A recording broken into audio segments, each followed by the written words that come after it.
जिला कुरम में अमन अमान की अबतर सूरत हाल पर गवर्नर खैबर पख्तूनख्वा फैसल करीम कुंडी की जेर सदारत ऑल पार्टीज कॉन्फ्रेंस। खिताब में कहा कि बदअमनी ने खैबर पख्तूनख्वा को अपनी लपेट में लिए रखा है। कुरम की सूरत हाल सबके सामने है। लोग हमसे सवाल करते हैं कि सियासी जमातें क्यों खामोश हैं। बदकिस्मती से केपी हुकूमत ने हालात पर कोई बात नहीं की। ऑल पार्टीज कॉन्फ्रेंस में PTI ने शिरकत से इनकार कर दिया।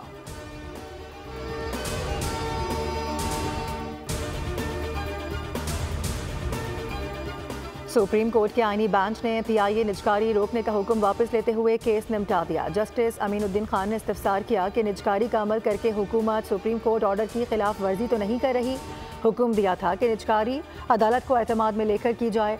एडिशनल अटॉर्नी जनरल ने बताया कि निजकारी पर एतमाद में लेने के लिए अदालत में दरख्वास्त दायर की थी।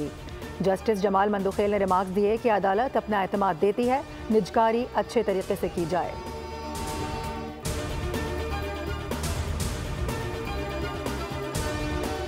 महंगाई की शरह 6.5 साल बाद कम तरीन सतह पर आ गई है। मुल्क की मईशत इस्तेहकाम की जानिब गामजन है। सीनियर वजीर पंजाब मरियम औरंगजेब की न्यूज़ कॉन्फ्रेंस कहा, हुकूमती पॉलिसीज़ की बदौलत मुल्क तरक्की कर रहा है। वजीर आज़म और उनकी टीम मुबारकबाद की मुस्तहिक है। शहबाज शरीफ या नून लीग के पास कोई जादू की छड़ी तो नहीं, ये सब मेहनत का नतीजा है।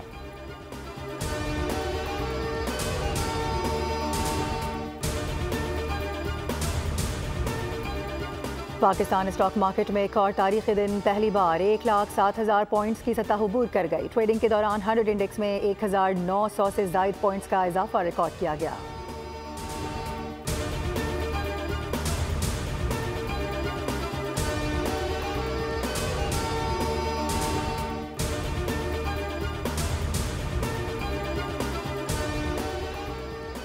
दौरे हाजिर में दीनी और असरी तालीम के हुसूल का मिशन। जामिअतुर रशीद की जानिब से अल-गज़ाली यूनिवर्सिटी में सेमिनार का इनेकाद। चांसलर मुफ्ती अब्दुल रहीम ने खिताब करते हुए कहा कि उम्मत मुस्लिमा में शगाफ पड़ गया है, इसलिए सब अलग अलग हैं। हमारे चैलेंजेस क्या हैं, हमें उन्हें देखना होगा। जब तक 9 मई और डी चौक जैसे वाक़यात होते रहेंगे, तालीमी निज़ाम ठीक नहीं हो सकता।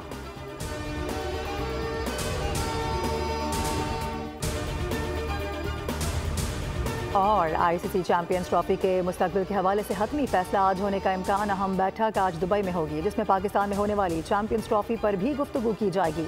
अफहाम व तफहीम से फैसला न हुआ तो फिर आखिरी ऑप्शन वोटिंग होगा। Chairman PCB Mohsin Naqvi meeting में शिरकत के लिए दुबई पहुंच गए।